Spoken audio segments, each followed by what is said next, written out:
फरक पडतोय? अरे पण तू तिकडे फाडत असतील, मग तिकडे आम्ही यायचं तरी कसं? आता पण येतात की राव, तुम्हाला ठाव बी नसतं आम्ही तिथंच असतोय ते.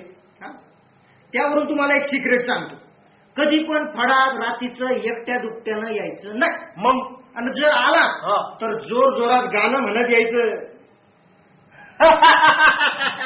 म्हणजे आम्हाला कळतंय तुम्ही आला म्हणून, आणि आम्ही मागच्या मागे पसारतो. आयला हे बेचे गाणं म्हणणं काय अवघड नाही. बघ म्हणायचं गाणं, आग राणी भरल्यात दोन्ही माठ गळतय पाणी, आग राणी भरल्यात दोन्ही माठ गळतय पाणी. ए अरे वाबरू, अरे ये इकडे. गाणं म्हणलं की असं होतं. ये ये ये इकडे इकडे इकडे.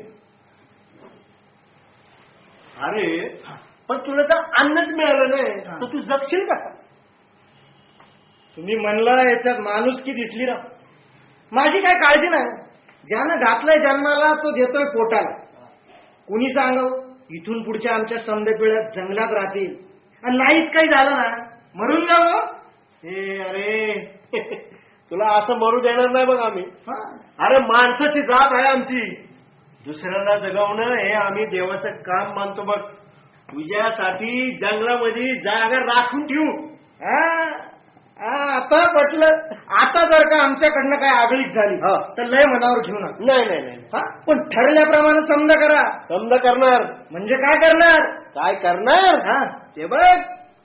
माणूस आणि मार्जार अर्थात मांजराच्या वंशामधलं हे भांडण मिटवण्यासाठी माणसानंच थोडं शहाणं व्हायला हवं. सहज करता येण्यासारख्या काही गोष्टी माणसांना आणि त्यांच्या जनावरांना सुरक्षितता देऊ शकतील. त्या म्हणजे गाव व परिसर स्वच्छ ठेवावा, ज्यामुळे घाणीच्या आश्रयानं वाढणारी कुत्री आणि डुकरं यासारखी मोकाट जनावरं कमी होतील. कुत्री हे बिबट्याचं खास आवडीचं अन्न असल्यानं त्याची कमतरता बिबट्याला गावापासून दूर ठेवील. शक्यतो एकट्या दुकट्यानं फिरू नये. वेळ प्रसंगी पुरेसा आवाज करून, जसे काठी आपटणे अथवा गाणी म्हणणे, याद्वारे आपल्या येण्याची सूचना द्यावी.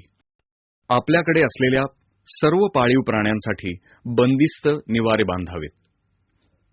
एखाद्या वेळी एखादं पाळीव जनावर जर बिबट्यानं मारलं तर शासन दरबारी भरपाईसाठी दाद मागावी. पिंजरा लावायसाठी दबाव आणू नये. यासारख्या काही साध्या गोष्टी जर आपण आचरणात आणल्या तर बिबट्यासारख्या वन्य पशूंपासून माणूस आणि त्याच्या आसऱ्यानं वाढणारी त्याची पाळीव जनावरं या दोघांनाही सुरक्षितता मिळेल.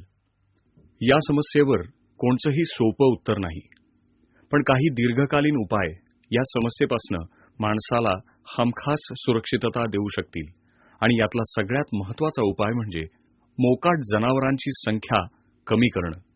मोकाट जनावरं हे बिबट्याचं अन्न असल्यानं ते अन्नच जर कमी झालं तर कदाचित येत्या दिवसात बिबट्या शिवारात दिसणार नाही.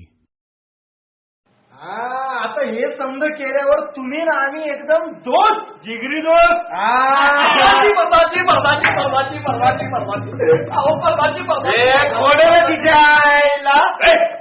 महाराज तुम्ही प्रधानजी. महाराज आम्ही निर्णय घेऊन छान आलेलो आहे. काय घेऊन निर्णय? महाराज मी माझी फिर्याद मागं घेतलेली आहे, माझी तक्रार मी मागं घेतली. जनता ही जादू कशी काय झाली?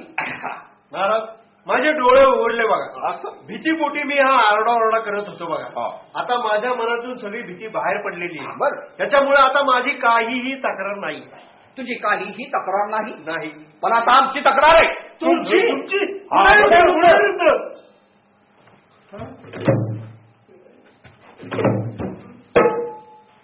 या प्रधानजी विरुद्ध. मी काय केलंय? तुम्ही काय केलं नाही म्हणून तुमच्या विरुद्ध तक्रार आहे.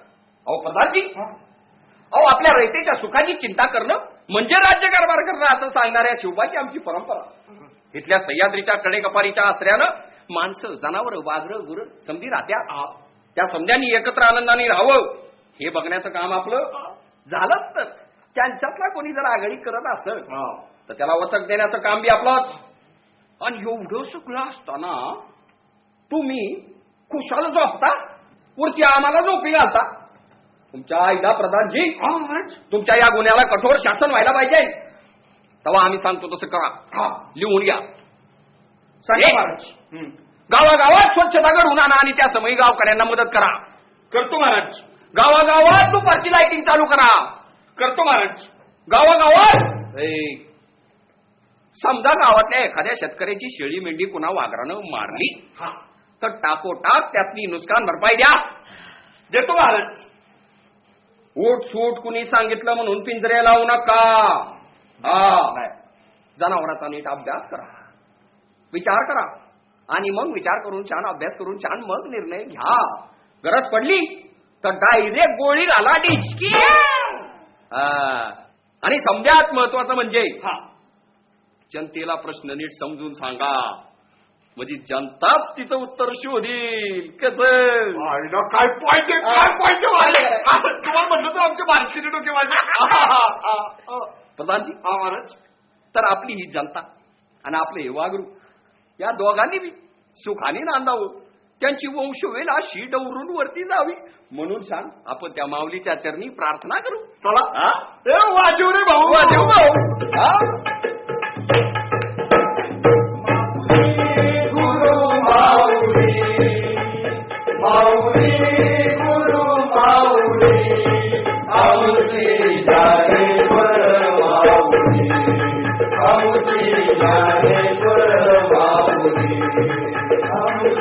Hare